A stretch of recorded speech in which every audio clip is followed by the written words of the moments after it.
Hey everybody, I'm gonna give everybody a couple of seconds to get their notifications. This is gonna be real quick, real swift. If any of you do happen to watch this live, I would really like for you guys to watch it all the way through and leave your comment so we can actually start a dialogue to a certain degree about what I'm about to say. So, today is Sunday. Of course, it's the first month. It's the first day of the month. Every first Sunday, I wear my white. I like to take myself out. I like to have a good time. So for my Sunday today, I decided to take myself to brunch. It is my birthday month. Shout out to all the gems in the eye. If you know, you know. But as I was at brunch today, I overheard a conversation amongst gay men. Now, I'm going to mind my business and sip my tea and eat my food, but I'm definitely listening to what's being said. And the conversation, honestly, that they were having was a conversation that I had been hearing about how a lot of men actually do not like women. And the more I listen to these men conversate about how straight men don't like women and things of that nature, I honestly had to sit back and think about, I don't honestly think women like men either. Now, hear me out. And this is why I say this is probably a true statement, but it's a lot deeper than the superficial part of, oh, they just don't like men and men don't like women. It's way deeper than that. Follow me here. When we are being raised up as children and when we are growing up as children, we are not taught or educated on how to actually like other people. We are not taught how to like other beings. That is not what we are taught growing up. When you were a kid, you taught, don't you be kissing no boys and don't no boys touching on no girls. That's a no. We were never actually taught how to like each other. We were raised and conditioned to choose natural selection from survival tactics, meaning we gonna choose the person that we feel has the best chance of survival. And when it comes down to actually dating and loving, rule number one, if you have not spent that time with yourself, you cannot teach someone else how to love you or like you if you don't love and like yourself first. That's rule number one. So dealing with self-identity issues and knowing who you are without your trauma, who you are without your title, and who you are without everybody else's say-so. Those are the things that we are supposed to learn to like about the other genders, or even our own genders. When somebody asks you, what do you like about them? Can you describe something that is not a part of a title of something that they have done, something that they have accomplished, or something that you have seen? What do you like about them as a person? That has nothing to do with sex, that has nothing to do with their accomplishments, that has nothing to do with their titles. What do you even like about you for somebody else to like? And those are real things. We go from a community of you're not supposed to like girls and you're not supposed to like boys, but by a certain age, they waiting on you to pop out kids. You supposed to be married. You supposed to trust your life and intertwine your life with this other person that you were never taught how to even just basically like. So when it came down to the conversation of most men don't like women, you're probably right. They were never taught to like women. They were taught to choose a woman that were going to help them succeed in survival mode. The same way women are not taught to like men. We are taught to choose the best man that will help us succeed while being in survival mode. And this is where that whole soft girl era come into play, and that man era come into play, because if you are not loving and liking on yourself, then you gon' always pick at the other gender. If you can't look at yourself in the mirror and be like, oh, I love my hair, I love my eyes, I love my voice, I love the way my thought process is. I might be wrong, but I'm working on it. If you can't find little things to love and like about you, then why do you think a man is gonna love and like you? Why would another female love or like you?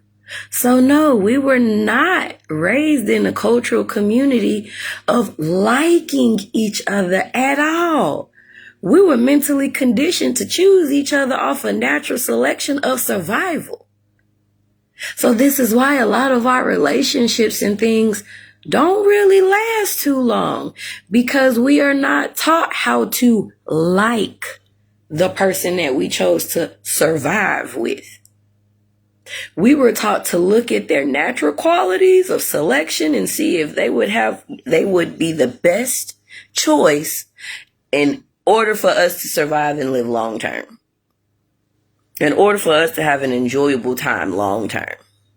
At no point in choosing your mate or your lover were we ever raised up to actually learn how to like other people.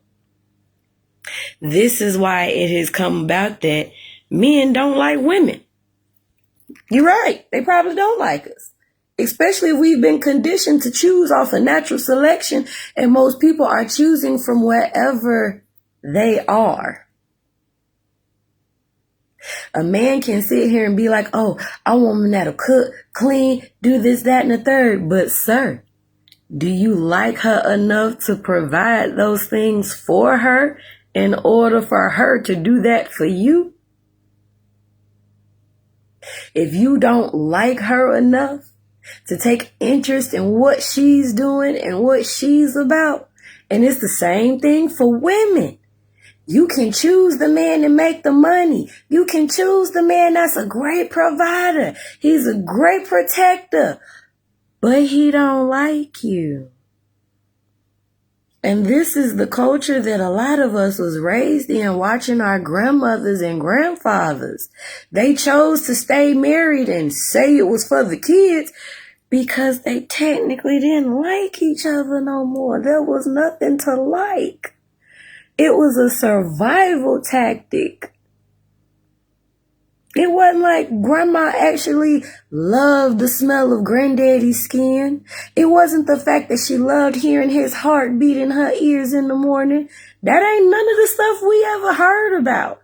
Not saying that it does not exist. It very well does exist. But for those that are coming out into this new movement of men don't like women and women don't like men, we were never raised to like each other. We were raised to naturally select the best one of y'all that will give us the highest chance of survival.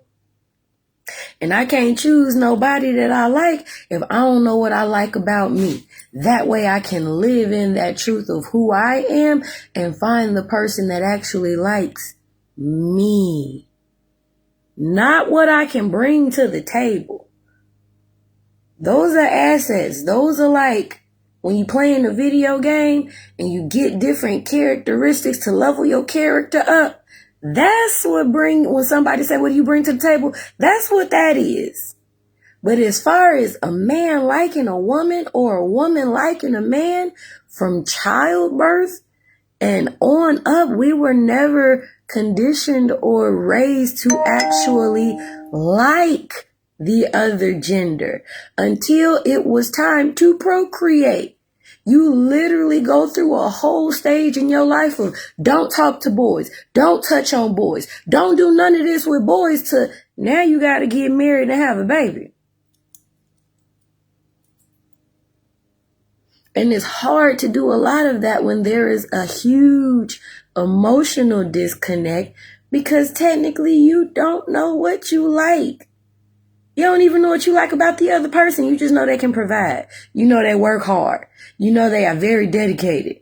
But what do you like about them that has nothing to do with those capabilities or abilities? What do you like about them that technically has nothing to do with you? And this is where one of my favorite things to ask people is, especially when I hear young men be like, girl, I miss you. What do you miss? Tell me something that's not physical, that's not sexual, and it ain't nothing that you done seen me do. What about me do you personally miss about me? Because I'm the kind of person that hit you with, I love the way your skin glows in the moonlight when we sitting outside talking.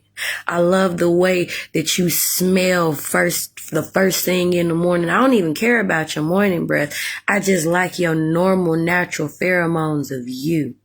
I like the way when you walking down the hallway, you sort of light on the left foot versus the right one. So it throw your little walk off and you got a little waddle, but that's naturally you. Those are the things that I've learned to like about myself. And now I've learned to like those things in other people. So when it comes to having healthy relationships, not just with sexual partners, but just period, healthy relationship with coworkers, healthy relationships at work, healthy relationships with friends and family. Learning to like something means that you have to allow yourself to have a certain level of pleasure. And if you believe that you are not worthy of said pleasures, you are not worthy of happiness, you are not worthy of certain things because you believe, oh, well, it just happened that way. That's not true. You got to change your perspective on that. Just because it hasn't happened doesn't mean that it's not meant for you. It just means you may not be on the right frequency nor the right time and place and space for it to happen. And if you don't like you, nobody else is going to like you either. That is how you attract people into just liking you and your energy and just being in your presence. You will then find people don't even want to, they just want to be around you. Y'all ain't got to talk. Y'all ain't got to say nothing at all. You can be the person, I just want to put my hand on your shoulder while I'm reading this book. And they will be absolutely satisfied with that. Because they actually like you. They know you gonna act crazy. They know you gonna act up. They know you gonna have your good days and your bad days. And even in your bad days, they still find things to like about you naturally. It ain't about what you doing for them. It ain't about what you pouring into them. It's not about any of that. So if you guys have got to that point where you like, well, dog, I really want to be in a good relationship and I want this, that, and the third. It's time to start that programming of actually learning how to like and enjoy things. Not just superficial things, but the deeply rooted things that have meaning. I'm a person that likes to write letters because my words be worded and they be fucked up. So when I'm sitting and writing, I actually can think and put my words and feelings into perspective and let them flow freely. And that is one of my love languages of communication. But if you don't explain that to somebody else, you're going to be sitting here writing letters and doing all kind of shit and they're just going to be like, oh, okay, that's nice. You actually have to take that time, place, and space to like you enough to explain it and give other people the chance and an opportunity to do so. So, yeah, when it come down to it, no, we were never actually raised to like men. We were raised to choose the best men that were going to allow us to have the best chance of survival. And the same thing for men. Most men don't like women. They're going to choose the woman that is available for their needs at that point in time. The best one. That's it. So it really takes people who are healing and evolving past a certain level for them to really be in that unconditional love of self-sacrifice.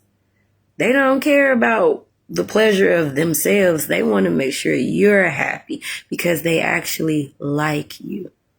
You can love people all day just like you can love them from a distance, but to actually like somebody means that you are enjoying their own essence in your place in space. That is, their being brings you pleasure in your place in space, even though it has nothing to do with you. It's sort of like kids and blowing bubbles. The bubble isn't there permanently. It's a temporary moment of freedom, satisfaction, and happiness. Get to it. But y'all know my motto. Namaste, y'all. But now I'm going to stay the fuck over here.